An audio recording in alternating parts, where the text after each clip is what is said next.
ini uh, selanjutnya ini fishbone-nya udah kita tentukan ya berdasarkan penyebab yang tadi udah dijabarkan oleh Mbak Juju.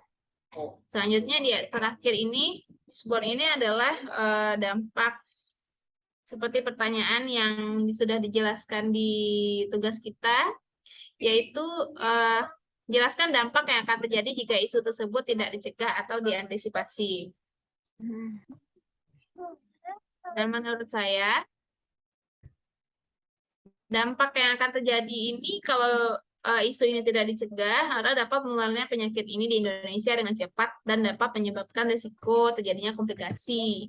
Nah, komplikasi monkeypox yang paling tinggi itu pada anak-anak, orang dengan daya tahan tubuh lemah, orang yang belum mendapatkan vaksinasi, serta orang yang tinggal di negara endemis atau daerah dengan sanitasi buruk. Misalnya komplikasinya ini bisa infeksi bakteri, infeksi paru-paru, infeksi kornea, atau radang otak, atau ensefalitis. Nah, kalau tidak dicegah, ini bisa menyebabkan kematian pada penderitanya. Dan di luar negeri itu, sekitar 10% kasus kematian ini, sebagian besarnya itu adalah anak-anak. Seperti itu. Nah, di sini bisa kita rangkum. Jadi, menurut Mas Ari dan Mbak Juju, rangkuman yang tadi saya jelaskan ini mungkin dapat menularnya penyakit monkeypox secara meluas di Indonesia kali ya. Udah, ini mungkin ya kayak nanti kita jelaskan lagi di penjabarannya mungkin ya. Dapat menularnya penyakit secara meluas di Indonesia. Ya. Ada tambahan lagi Kak untuk ininya, untuk di bagian fishbone-nya mungkin? Dapat menularnya penyakit monkeypox secara meluas di Indonesia dan terjadi komplikasi gitu nggak sih, bahasanya gimana nih ya enaknya? Yang menyebabkan terjadinya komplikasi penyakit bagi penderita mungkin ya. Iya.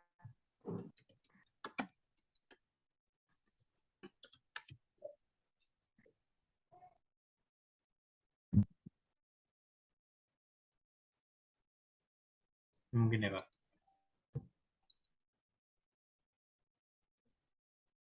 Jadi dampaknya sudah kita dapatkan.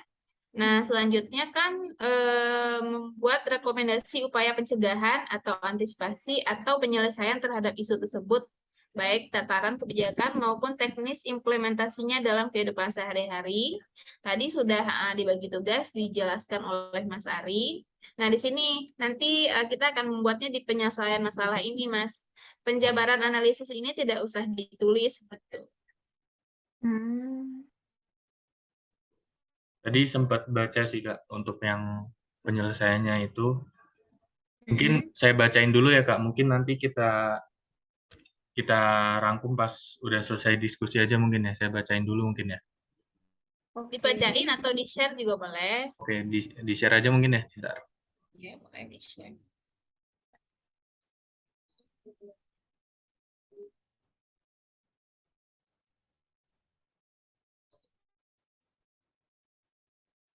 Jadi tadi sempat waktu kita Zoom-nya udah habis, sempat cari referensi. Jadi saya ngehimpun dari, terutama sumbernya ini dari website WHO sih.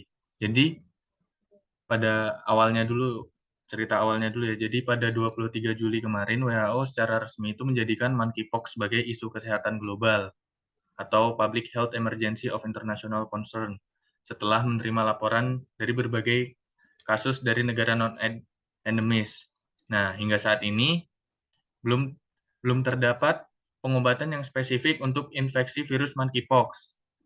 Pengobatan simptomatik atau yang udah terlihat gejalanya dan suportif hanya dapat diberikan untuk meringankan keluhan yang muncul. Nah, hingga saat ini tuh masyarakat masih menggunakan vaksin smallpox atau pemberantasan cacar biasa untuk dapat memberikan perlindungan terhadap monkeypox. Nah, daya dari smallpox vaksin ini cuma 80%. Nah, untuk vaksin baru sedang dikembangkan dan telah disetujui pada tahun 2019 untuk digunakan dalam mencegah monkeypox. Namun ketersediaan global masih terbatas. Nah, sesuai anjuran WHO, masyarakat dapat melakukan langkah-langkah pencegahan yang tepat agar dapat terhindar dari bahaya penyakit monkeypox tersebut. Nah, di antaranya ini saya bagi menjadi 3, Kak. Yang pertama, mengurangi risiko penularan bagi pelaku perjalanan negara endemis. Jadi, bagi pelaku perjalanan yang sempat ke negara di mana ada penderita monkeypox di situ, gitu. Yang pertama itu menghindari kontak langsung atau provokasi hewan penular monkeypox yang diduga terinfeksi. Monkeypox seperti hewan pengerat, marsupial, primata, non-manusia, mati atau hidup. Lalu menghindari konsumsi daging hewan liar.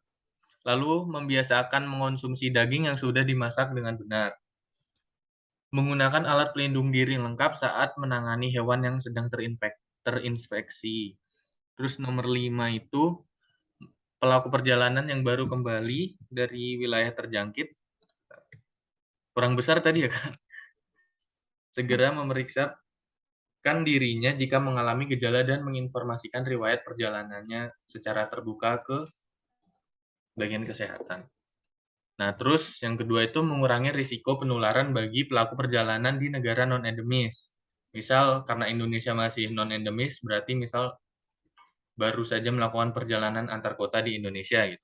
Yang pertama menerapkan perilaku hidup bersih dan sehat, menghindari kontak tatap muka dan fisik dengan siapa saja yang memiliki gejala atau barang terkontaminasi monkeypox. Yang ketiga, menggunakan APD sesuai saat merawat penderita monkeypox. Nah, yang bagian 3 ini yang nggak kalah penting. Itu tentang bagaimana kita mengatur kepanikan dan stigma kita terhadap monkeypox ini. Yang pertama, monkeypox itu merupakan penyakit bergejala ringan dengan tingkat kematian yang sangat rendah. Gejala-gejala penyakit pada umumnya dari monkeypox dapat diobati dan dapat sembuh dengan sendirinya tergantung imunitas penderita. Jadi ketika misalkan ada penderita monkeypox nantinya itu tetap harus kita support secara moral agar imunnya itu tetap cepat kembali sehat seperti halnya COVID. Lalu yang kedua, dukungan psikososial dapat disediakan untuk penderita selama perawatan dan setelah keluar dari ruang isolasi seperti yang saya sebutkan tadi. Begitu sih Kak penyelesaiannya kalau dari saya. Boleh. Bagus sekali, sangat rinci ya Mas Ari. Ya. Boleh langsung ditambahkan saja di penyelesaian masalah di tugas kita, boleh langsung ditambahkan. Langsung aja Kak ya. Mbak Jureda ada yang mau ditambahkan? Udah sih Kak, udah lengkap banget itu. Tapi mungkin ada yang perlu disingkat-singkat, Mas Ari, jangan dimasukin semua gitu. Semua. Siap Kak, nanti di ini parafrase lagi.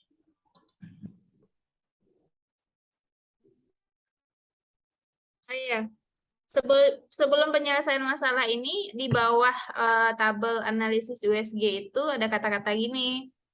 Jadi dari analisis USG dapat disimpulkan bahwa penyebab yang paling banyak terjadinya monkeypox adalah masa inkubasi lama gitu. Itu yang lama.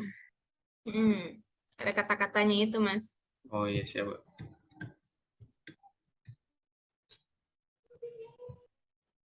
Di bawah USG itu. Di bawah ini ya? Iya, penjabaran analisisnya dihapus aja. Itu penjabarannya maksudnya itu.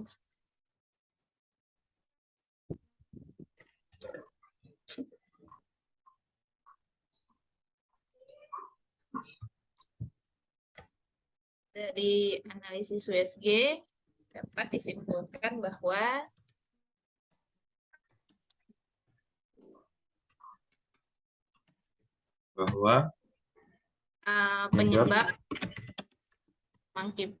penyebab utama monkeypox masuk ke Indonesia adalah ancaman mungkin ya Kak, karena belum ada validasi ya. Iya. Betul. Ancaman monkeypox masuk ke Indonesia. Bahkan oleh masa inkubasi Inkubasi yang lama. Pakai Ini sehingga nggak usah ya? nanti apa? saya tambahin data mungkin ya Kak. Nyari Iya. sempat ada sih tadi beritanya dari Menteri Kesehatan tuh terkait Iya, boleh. data inkubasinya berapa hari gitu. Gitu. Berapa Mungkin nanti lama ya? iya, mungkin untuk finalisasinya Tambahkan aja mungkin gambar atau datanya ya Mas Arya. siap. Ini tinggal finalisasi aja mungkin ya Kak ya. Ya, boleh diedit dulu tulisannya nanti sama Mas Sama Ari. ditambah-tambahin aja. Bentuk kertasnya nanti ini enggak nyampe 6 lembar kan ya? Soalnya paling banyak 6 lembar. Baru 4 Kak, aman. Oke. Alhamdulillah. Kertasnya A4 huruf Arial ukuran 11 spasi 1,5 ya. Iya, nanti di ini nih Kak, dirapin lagi setelah diskusi selesai.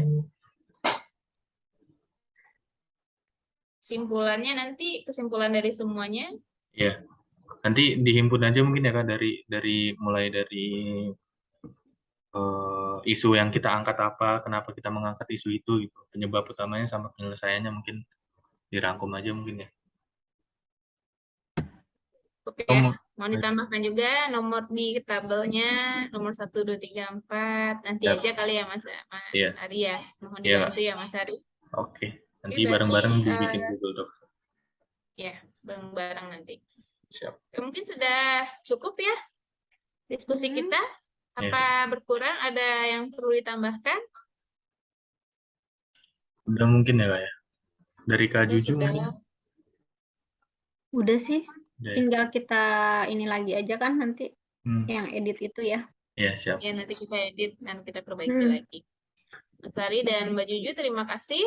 Assalamualaikum warahmatullahi wabarakatuh. Waalaikumsalam warahmatullahi wabarakatuh. Makasih Kak. Ya udah di record.